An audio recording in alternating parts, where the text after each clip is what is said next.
नमस्कार, पेप्टेक टाइम मध्य प्रदेश समाचार में आपका स्वागत है। मैं हूं शिवेंद्र शुक्ला। महाराष्ट्र से चलकर मध्य प्रदेश और बुंदेलखंड की ओर आ रहे मजदूरों का तांता लगातार बढ़ता ही जा रहा है। सागर जिले की सीमा में बड़ी संख्या में मजदूरों को देखा जा सकता है। महाराष्ट्र सरकार की विफलता की सबसे बड़ी तस्वीरें यहाँ पर हम आपको दिखा रहे हैं। लाखों की संख्या में मजदूर हजारों वाहनों से दिन और रात सफर करके अपने घरों की ओर जा रहे हैं। न सिर्फ मजदूर बल्कि ऑटो रिक्शा टैक्सी चालक वर्ग भी जो रोज कमाने खाने वाले वर्ग से है, वो भी बुरी तरीके से इस लॉकडाउन से प्रभावित हुए हैं। ऐसे ही ऑटो रिक्शा और टैक्सी चालक बड़ी संख्या में महाराष्ट्र से पलायन कर अपने शहरों की तरफ जा रहे हैं। सागर के भोपाल बाईपास सहित अन्य हाईवे रोड पर महाराष्ट्र से पलायन करने वाले वाहनों का तांता लगा हुआ है। ऊंची ऊंची इमारतों से लेकर पाताल की गहराइयों में बने मेट्रो ट्रेन की पटरी बिछाने वाले और महाराष्ट्र को महाराष्ट्र बनाने वाले मजदूरों को अब ना तो वहां पेट भरने की रोटी की गुंजाइश है और ना ही सुकून का आशियाना। लॉकडाउन का दंश झेल रहे इन मजदूरों को पेट की आग ने अपनी मिट्टी से दूर कर दिया था, लेकिन अब यही पेट की आग उन्हें वापस अपनी मिट्टी, अपने गांव की ओर ले जा रही है।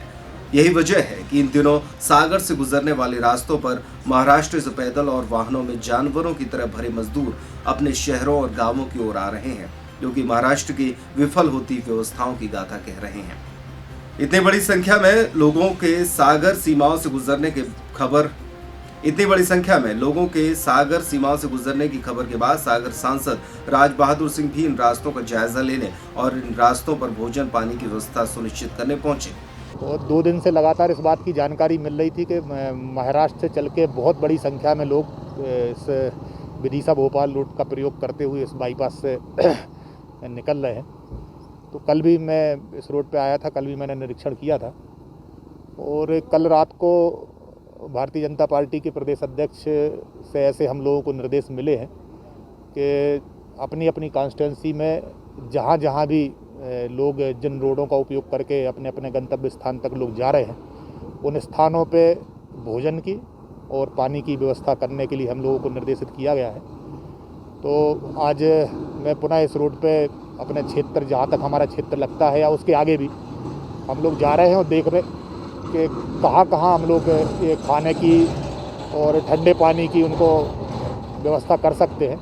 तो अभी हम भोपाल रूट से मैं निकला हूँ। भोपाल रोड पे एक स्थान पे लोगों ने पूरी सब्जी की व्यवस्था की है और वो लगातार उन्हें आश्वस्त किया है कि जब तक इस प्रकार से लोग निकलेंगे हम लगातार भोजन कराएंगे।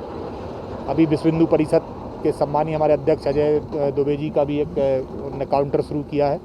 उस काउंटर पे भी वे खाने पीने की उचित व्यवस्था कर रहे हैं और इस स्थान से अब हम लोग आगे गढ़पेरा मोहाल तक और उसके आगे देखने को जा रहे हैं। व्यवस्था सरकार से ज़्यादा है कि जैसे केसेस बढ़ते जा रहे थे डे बाई डे, तो इस वजह से अपनी सेफ्टी के पर्पज से हम लोग घर जा रहे हैं। क्या कौन सा काम करते थे आप लोग? वहाँ जॉब कर रहे थे, हाईवे इंजीनियर जी।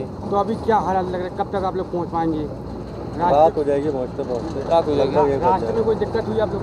नहीं, दिक्कत की परेशानी तो नहीं हुई है। हाँ, खाने की व्यवस्था कर रही है गवर्नमेंट की? नहीं की आप लोग? नहीं, खाने वाने की व्यवस्था कुछ नहीं है, जो अपना है सेल्फ है अपना। गवर्नमेंट की नहीं, लेकिन प्राइवेट इंस्टीट्यूशन जो है वो सबकी बहुत बेकार है इस टाइम, क्योंकि वहाँ पे कंडीशन बहुत ख़राब है जी।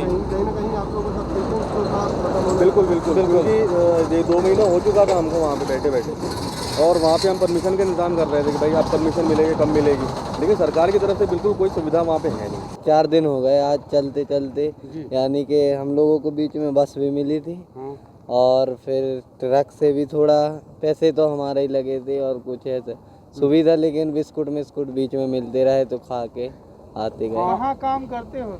हम लोग मुंबई में मेन को ये लोकल ट्रेन के जो फाउंडेशन बनते हैं वो काम करते थे। कहाँ के रहने वाले? हम लोग पथरिया, दमोह जिला तहसील पथरिया ग्राम केंद्र। हाँ, सरकार ने कोई व्यवस्था नहीं की महाराष्ट्र? सरकार ने अभी कुछ नहीं हम लोगों को तो मिला है।